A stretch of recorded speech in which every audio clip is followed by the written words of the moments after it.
who was one of the leaders of the Vote Leave. Is this what people voted for? Yes. We'll be outside freedom of movement. That was a critical part of the promise that we made during the course of the referendum campaign.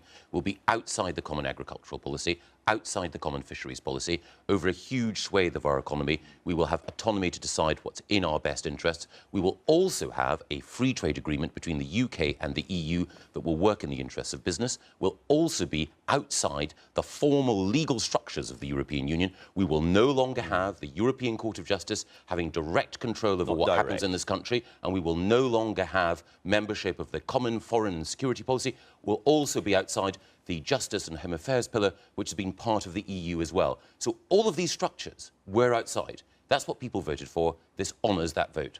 And yet there was a choice in the road for the country and the government this week. Do we essentially stay quite close to the EU, or do we turn our backs and go for a big, new free trading destiny in the rest of the world? And it's the former that has won the argument. No, I don't accept that. What we have done is to make a balanced decision. So, with respect to goods, 20% of our economy, we will agree a common rule book with the EU. But, and this is critical, should the EU develop or attempt to introduce new laws in those areas, we will have control. Our government and our parliament can decide whether or not to accept or reject them. That is wholly different from being in the European Union, where new laws are formed at a European level and every member state has to accept them. And critically, for 80% of our economy, and indeed for that part of our economy which is growing fast, will be outside the EU's regulatory orbit. And that provides a perfect balance. It means that those parts of our economy that have asked for and benefit from close access to Europe, which have integrated supply chains and just-in-time delivery, then this can deliver for them. And at the same time, we can ensure that the innovative part of our economy in services, which is growing and which will be a bigger slice of our prosperity in the future, is outside that regulatory orbit. Was this everything you hoped for? No, but then I'm a realist. And one of the things about politics is that you shouldn't make the perfect the enemy of the good. And one of the things about this compromise is that it unites the cabinet. Before this meeting on Friday... In real terms, why did you have to compromise? Well, because we need to have a united cabinet. Everyone before Friday wanted to ensure that coming out of Chequers was an agreement which honoured the referendum result, and this absolutely does that, and could also command the support of people across the country.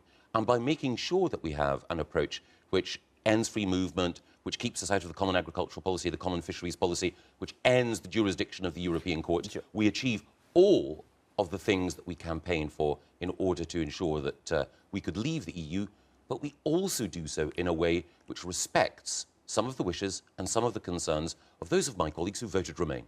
Is it, frankly, the case that the parliamentary majority wasn't there for a so-called Canada plus, or harder version of this deal? Well, I think it was... Is the parliamentary arithmetic important in this? Of course the parliamentary arithmetic is a factor, yes, but the most important thing is to make sure that you have a deal that honours not the parliamentary arithmetic, but the arithmetic of the referendum result. 17.4 million people voted for us to be outside the structures of the European Union. That must be honoured. But of course, Parliament will have an opportunity throughout this process to vote, but I know that all of my colleagues in Parliament, however they voted, want to make sure that we have a deal that honours those red lines and at the same time works for business and helps ensure prosperity in the future. And from now on, every cabinet minister is absolutely signed up to this. No more mutterings off stage, no more comments about polishing unpleasant objects and so forth. Everybody is going to be entirely loyal, and if they're not, they're out. Well, the Prime Minister has been very clear about that, yes. One of the great strengths that the Prime Minister has is that she allowed us, during the course of a day, to share views, to share analyses, and to look at this proposal in detail. But at the end of it, collective responsibility reigns. And I think for the Cabinet, all of us, our responsibility is to work together in order to ensure that we can get the best possible deal for Britain. And of course, it's absolutely critical as well that that deal respects, as the Prime Minister has been crystal clear, the referendum mandate to end free movement, to get us out of the ECJ's direct jurisdiction, and to take back control of our waters and policy in the areas that matter to our economy. Let's get back to that list then again. We have basically agreed a common market for goods, haven't we? Yes, and some people will argue that when we entered the EEC as it then was, what we were voting for was a common market, not a set of common political institutions. So what we are doing here is saying that for that 20% of our economy, which is goods, we want to ensure that we can operate effectively a frictionless border. And to do that, we have signed up to this common rule book. But it's not a kind of joint rule book. It's basically a clever way of saying we accept their rules, not just for a few years, but in perpetuity, forever. No, what it says is that we agree a common rule book, absolutely. But the UK Parliament has the right to diverge in the future. If new EU rules come up and we think, actually, do you know what? That's not right for Britain and our economy. We have the right to say no. Now, but as the statement says, there are consequences for that. Of course there are. And it could be said that this is fake sovereignty. In other words, you have got the right to do something which you know will severely damage your trade, so you can't really take it. No. In effect, we carry on taking their rules. No. I think that there's a key distinction here. It is the case in any trade agreement that there's an agreement about common rules and standards right at the beginning. Now, if one country wants to diverge from that agreement, of course they have the sovereign ability to do so.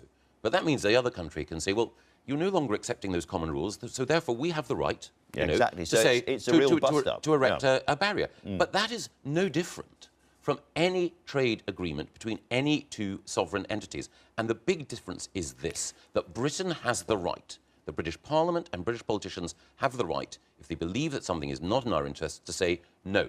That was not a right that we had in the European Union. Well, let's turn to specifics, because you sat in the same chair a little while ago and told me how incredibly frustrating it was as Environment Secretary to see these huge rafts of regulations come across your desk and be unable to change them. Civil servants saying, sorry, Minister, you can't change that because these are EU regulations. Now, this new Chequers statement says, for instance, that the UK and EU would also agree to maintain high regulatory standards for the environment, climate change, social and employment and consumer protection, meaning we would not let standards fall beneath those current levels. In effect, that's going to carry on. Somebody doing your job 3 down the line is going to be having the same rules coming across their desks, and under this system with the common rule book, it's not going to be able to say, no, I refuse to accept them. No, I think that's a misunderstanding. We are absolutely committed, yes, to very high environmental standards. That's one of the reasons why we can be confident that a free trade agreement between Britain and the EU will work in both our interests. But more than that, we will have the ability, in particular areas, to pursue those high environmental standards in our own way. So, for example, we will be outside the Common Agricultural Policy. There are some rules that the Common Agricultural Policy imposes on our farmers that are frankly bureaucratic and counterproductive. We can get rid of those rules in a way which means that farmers can produce food more effectively while also maintaining high environmental standards. It's also the case that... But you've signed up to a common rule book in perpetuity. No. We've said that we can... No, we've said that we can change that when the EU comes forward with rules that we think are wrong. We have the capacity to reject them. So there's one other thing as well. There's one other thing as well which is important. Well, one thing that's really important to appreciate, Andrew, is that we have the sovereign right to do that, but it's also the case in other trade agreements. For example, in a trade agreement that we have concluded, the EU have included with Canada, there is a commitment on the part of the Canadians to high standards when it comes to things like the environment. Now, nobody is suggesting that Canada is not a sovereign nation, but Canada has made a decision that for economic and for trade reasons, it will accept common rules and common standards in a particular area. Can you sit there and say that the European Court will have no influence on British public life going forward? No, but it will end. No, you can't, can you? No, but there's a critical thing here.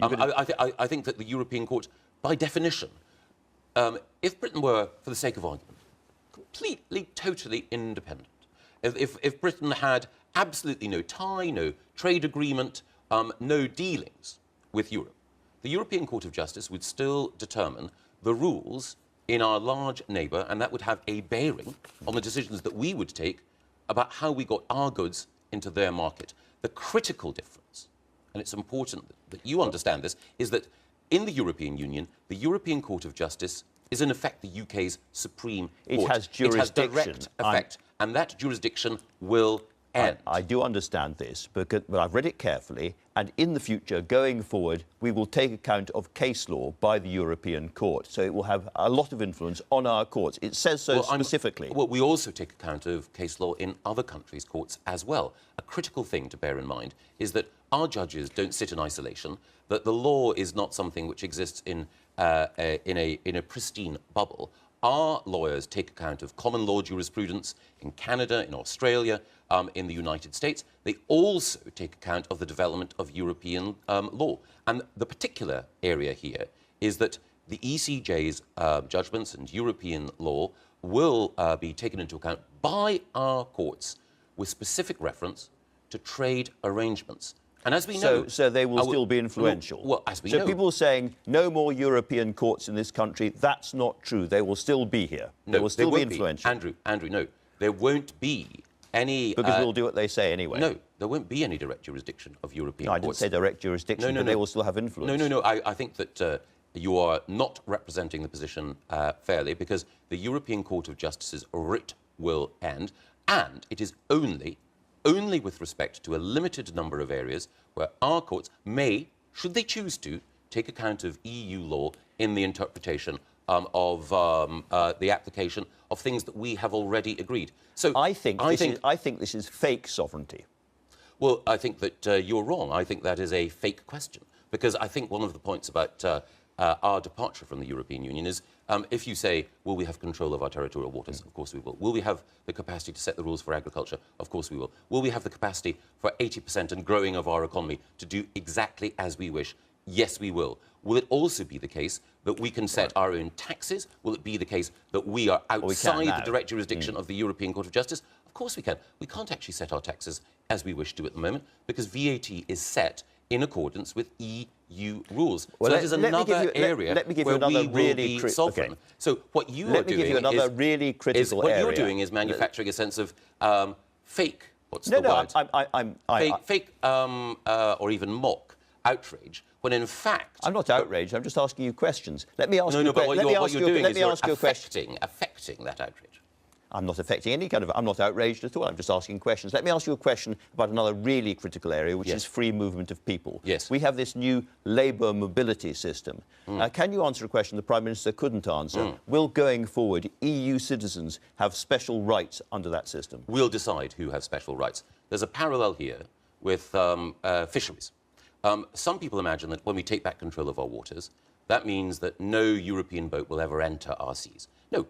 European boats will enter our seas, but on our terms. In the same way, ending free movement doesn't mean that no European citizen will ever make their way into the UK, but it means that we can decide on our terms. Will there be visas? It will be up to us to decide what our immigration policy is. What it's going to be like. Will there be visas? It's a matter for this government to decide what the future migration policy should be. That's what taking back control means. If I'm a raspberry farmer in Blair Gowrie and I'm employing people from Latvia at the moment to pick my raspberries, under this system, will I see much difference? Well, one of the things that we want to do to help raspberry growers in Blair Gowrie and across the country is to make sure that we can have an appropriate scheme in order to help them get workers on a seasonal basis. We're working out what some of the details of that might be. But the important thing is, outside the European Union, we can decide, in consultation with industry and through Parliament, who comes to this country and on what terms. We will have control of our migration policy. And it's a big difference, because you used the F word earlier, a particular four-letter F word, fake. And in using that, I think a case in point is the sovereignty that we will have over migration. At the moment, any citizen of the EU has a right to come here entirely freely as a matter of EU law. As a result of our being outside the EU, we will be able to say, we decide who comes here and on what terms. Now, you most unfairly accused me of confecting outrage a moment ago. Let me read you some real outrage. This is something that's been passed around the European Reform Group, of which you're well aware. Fine body of men and women. Well, this is what the fine body of men and women have been sharing with each other. These proposals lead directly to a worst of all worlds black hole Brexit, where the UK is stuck permanently as a vassal state in the EU's legal and regulatory tar pit, still has to obey EU laws and ECJ rulings across the vast areas, as we discussed, cannot develop an effective international trade policy or adapt our economy to take advantage of the freedom of Brexit, and has lost its vote and treaty vetoes as an EU member state. They think you have sold them out. Well, it's a vivid piece of writing from one individual, but I have to respectfully disagree. How can it be the case that we are stuck in a regulatory tar pit when we can determine not just migration policy, but also in a huge swathe of our economy, we have perfect autonomy, and also Parliament can decide, if new rules come forward, to reject them. So I admire the... You're not polishing a stool, are you? No, I'm sitting on a very handsome orange chair. One of the things about this agreement, and I should say one of the things about that text, is that text has a highly coloured, vivid, almost Dickensian... The kind of thing that you used to say yourself. No, not at all. I don't think I could have written nearly as well as that. But however powerfully written it is, I fear that it misses the point and it's short of the mark. That in all of the important areas where an independent country chooses to exercise sovereignty, Britain will be able to do so, and in so doing will be respecting the referendum result and the mandate that we were given. So is your message to those colleagues wondering about what to do next, this isn't perfect, isn't absolutely what I would have wanted, but it is by far the best we can possibly get now? Yes, critically, we have got to ensure that this country leaves the European Union in March 2019. Now, there are two people I noticed who've been very unhappy with this deal. Nick Clegg on the one hand, Nigel Farage on the other. Nick Clegg's unhappy with this deal because he doesn't want us to leave. Nigel Farage is unhappy with this approach because he wants this government to fail so that he can cry betrayal for his own reasons. All those of us who believe that we want to execute a proper Brexit and one that is the best deal for Britain have an opportunity now to get behind the Prime Minister in order to negotiate that deal. There's one other thing as well that was agreed at Chequers, one really important thing, which is we're being generous towards the EU. We're showing flexibility.